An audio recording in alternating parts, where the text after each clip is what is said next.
What is your sense with regards to the numbers that have actually come through the survey, expecting us to breach that key target band in the fourth quarter of this year, as opposed to the South African Reserve Bank's view that it'll only be breached in the first quarter of 2012?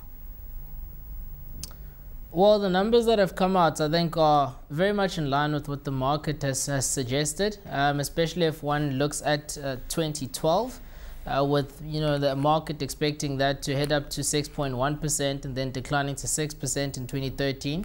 So I think they're very much in line with what we've seen.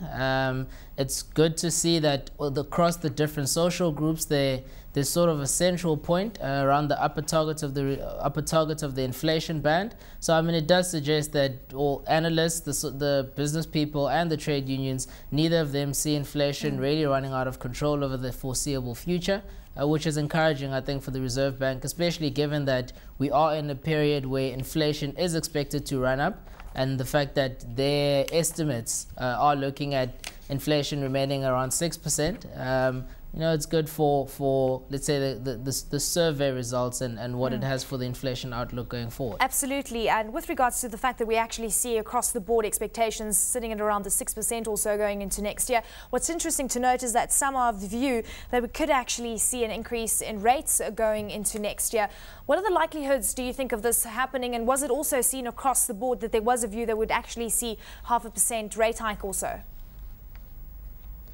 I think the rate hikes, especially in terms of the survey, if you look at the survey specifically alone, you would see it would be consistent to see a 50 basis points hike. But I mean, as you would know, that the survey is based on the responses of different social groups that we survey.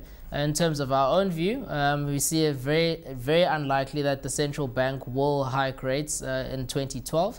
So I mean, the views that we put on the survey are those of the survey participants. It does suggest, however, the positive side is that I think the business people, they reduced their forecast for next year from they previously expecting a prime rate of 10% to a prime rate of 9.5%. So I think it does suggest that the business side also sees that relative to their previous expectation, there is some easing in the market, but we specifically don't see a 50 basis point hike. But again, the results are based on the survey, and the respondents assume or expect a 50 basis point hike next year, which we think is very unlikely. Salary and wage increases during 2011, we saw that declining. With regards to what we could actually expect going into 2012, it seems that there is an expectation that things are going to slow slightly. And this, of course, is quite interesting given the fact that we are seeing inflation ticking up quite a bit into next year.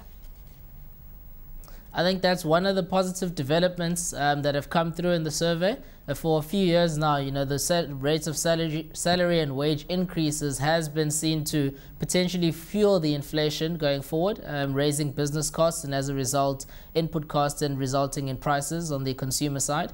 The fact that respondents overall expect that to moderate over the foreseeable future is positive, which does suggest, I mean, and we've seen a couple of agreements within the labor market, unions versus business, where they've seen the need to reduce the inflation on the wages side. So I think, again, it's another positive development for the inflation outlook, and I think potentially for job creation going forward, that the labor unions themselves, the business people and the analysts see a slight moderation in the rate of increase in the salary and wages. Well, that's interesting, Nkanyiso, because at the end of the day, it's still above inflation, sitting at 8.6% increase in 2012. Very quickly, give us an indication on the GDP outlook, because that's also been revised downwards by across all groups.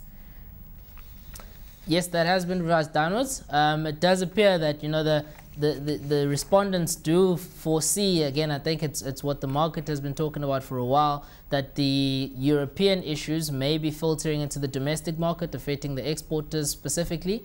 We've seen the past 2 quarters of the GDP numbers coming in at relatively disappointing levels. So I think, again, that's in line with what we've seen, and that's in line with what's expected. And it's just encouraging to see that across the different social groups, there is a consistency between what we see in the market and what we see from the survey, which does suggest, again, that the expectations across the board are well anchored with what is going on in the economy. Well, it's good that we're all basically on the same page. Thank you so much, Nkanyiso, for joining.